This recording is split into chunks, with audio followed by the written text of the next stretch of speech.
Greetings, exalted ones. Today you're in the wretched hive of scum and villainy. The Cantina is back. This is our first episode. We're kicking it off for the 22 year. And today we have one of our newest staff members. Let's welcome Mr. Gamble. Mr. Gamble. We've like worked together for this is our 17th year. You started 6 months before me. Remember, our kids are like 6 months. I got married on your birthday. You got married on my birthday. Not really. Something like that. So, we have Mr. Gamble here. He's been here 18 years. Congratulations. It's a long time. So, we have some questions. This is what we do in our format. We're going to sit down our newest staff members right here, and we're going to ask them some questions. So, I know you guys are very impatient. I am too. We're going to get right to them. Mr. Gamble, question number 1. How do you deal with stress? I remember I used to do nothing. I would deal with stress by just if someone, let's say hypothetically, that I had thought was my friend, that I had texted and stuff even during the quarantine. We watch the same movies. Okay, so I would go home and then just think that if I just think about it, it'll go away, but then that would just make me more upset. So I found exercise, a lot of these guys know that I'm not good at, but I took up boxing. After you exercise and after you go boxing, not boxing someone, hitting a bag. I saw you. You were like Muhammad Ali in there. So I didn't want to say it, but after you exercise, play a sport, do something like that, there's no way to still be festering and thinking about it. It's out of your system that you're whatever. I totally agree. It's all sweated out. You feel like a wet noodle, right? Yeah. After, just Yeah. Actually, I have training with Coach Rios today, and then after that, maybe I won't be focused on, someone forgetting my name and who I am. Exercise, really good for you guys. So question number 2. What fictional character would you be best friends in real life? Darth Vader. He's crazy. Rogue One, the end of it, when he just goes berserk and he's not even using moves, he's just freaking out. I would want to be best friends with Darth Vader, and I would just antagonize him the whole time and be like, I don't know, dude, that dude over there seemed like they were... Walk into a restaurant, right? They were bugging you. Yeah. Walk into Michael's with Darth Vader, flash your lightsaber when you're walking in. I'd be like, oh, really? Dude, I just thought the waiter was being rude with you, Darth, but if you're going to take that, good for you. If you're going to let him punk you out like that, I would provoke him all the time. I would be the worst. You're braver than me, because I don't think I'd want to hang out with Darth Vader. Maybe Obi-Wan, because he's a lot nicer, but... I feel like Obi-Wan would always be judging me, though. He'd be like, Bryce, that is the bad side of that. I'd be like, I don't need your... That's a great point. But it's better than getting kind of your arm cut off by lightsaber. Because Darth Vader's got a bad temper. He does? Whoosh! You're done. Question number 3. So, Mr. Gamble, it is. What inspires you in your career? It's funny, with teaching, I remember when I was a student, I always thought that the teacher loved the kid who, understood the work right away. That, Me? That was me. Wasn't me. I'd be the kid in the back just hiding, being like, I don't understand any of this. Don't call on me. Yeah, just don't call on me. I don't understand how any of this works. But yeah, so I would have thought it would have been you, the student that knew everything, but actually as a teacher... not a teacher, as a staff member, because I know you're the same. You like those kids that you can, for lack of a better word, help, that you can connect with, that you could be like, oh, okay, I see why you're doing it like this. It's actually... It makes me feel smarter about myself. Well, that, makes you feel like you did something, but, that's why we go into working in schools. Not because we had to, because, we want to work with those students that we could assist, that we could make a difference with. That's, it's almost if you're dancing, there's there's days where you're kind of not doing it, but then there's days you really get going, you really get moving, and those are the days that just fly by. You're just up there, you're just doing it, you're just going for it.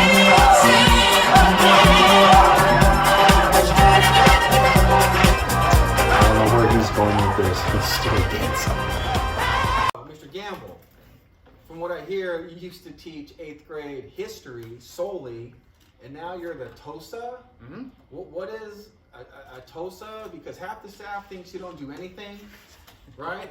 Can you please set the staff and, quite frankly, myself straight? Big thing is equity, that everyone has a chance to show how they that they have learned and how they learn, but not just doing it the way you and I grew up, of like, here's writing, you're going to show you understand with writing. That's because everybody learns different. Yeah. And that's okay. Every single person Absolutely. learns different. Yes, so with the equity, we're doing it that like students can make videos, students can do this, students can do this, like showing different ways. Please don't start showing video or just making videos in your science class. But for the staff, teachers to start opening up these different ways, explaining it to students, having that. So they need basically a staff member to kind of be running in between. So I had a student ask the other day, am I a teacher for teachers? No, I would not be. I'm more like a TA for teachers. So you go around to the whole school, different classes, you go in and check with your teacher and you say, look, I got it this way, we can look at it from different angles, and you collaborate with each teacher, and you're pretty much like just like the helper, like a big helper. Yeah, and the teachers do not have to listen to me. I'm not You're administration. not the bomb. You're not the bomb, don't worry. Have you been talking to my wife and kids? No, so yeah, so I work for teachers, I work for admin, And me. I work for you. I was gonna say I work for you. So, Mr. Gamble, when you were going to school, did you ever get an F? I never got an F, by the way. I'm being completely honest. I never got an F. You got to try to get an F. That's hard. Did you ever get one? I know you got one. I know you did. Are we talking like on a project? Math? No, or no, like no, in a class? In a class. Was it math or history? I remember getting it. I got a D in high school math. I stopped trying and I hid under the excuse of like, I'm still trying, but I just stopped because I did. Was it hard? It was super hard. Getting harder, that's why. And then it was getting harder, and then I just stopped trying because it was a lot of trying, and I didn't want to keep trying and failing. And then the teacher was nice because it was my senior year, and she knew I needed the class to graduate, and so I went back and I did just enough work and lots of like sadness. There may have been an 18-year-old kid crying in front of her. Probably. It was me. And so she was nice and bumped me up to a D, but you know. Still crying to this day.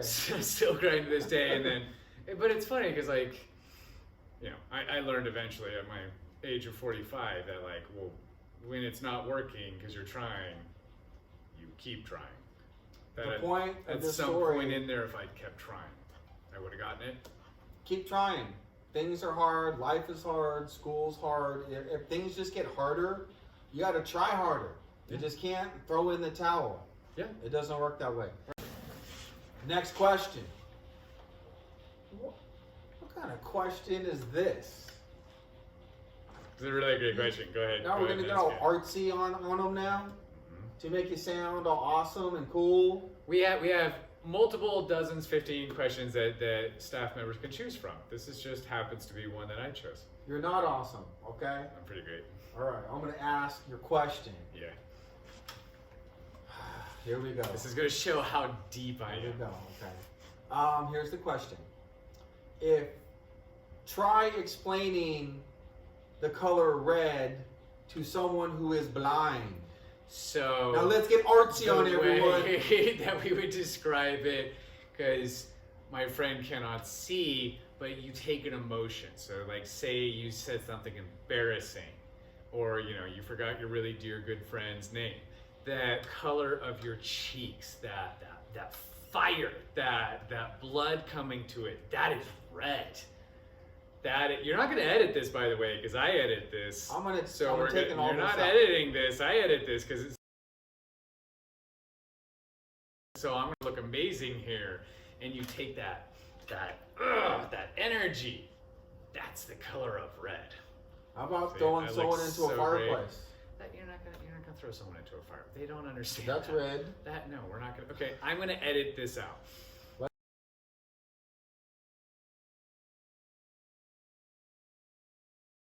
At the end of Hellraiser. This is all gone. They're never gonna see. They're not gonna see any of this anymore. Hellraiser. Remember at the end, all the flames, then the guy. Next question. What kind of question is this? It's a really great question. Go ahead. Now we're gonna get all artsy on them now, to make you sound all awesome and cool. We have multiple dozens, 15 questions that staff members can choose from. This is just happens to be one that I chose. You're not awesome, okay? I'm pretty great. All right, I'm gonna ask your question. Yeah. Here we go. This is gonna show how deep I am. Here we go. Okay. Here's the question. Try explaining the color red to someone who is blind. So now let's get artsy on everyone. The way that we would describe it, because my friend cannot see, but you take an emotion. So like say you said something embarrassing, or you forgot your really dear good friend's name. That color of your cheeks, that fire, that blood coming to it, that is red. You're not going to edit this, by the way, because I edit this. I'm gonna You're not editing this. I edit this so I'm going to look amazing here. And you take that energy.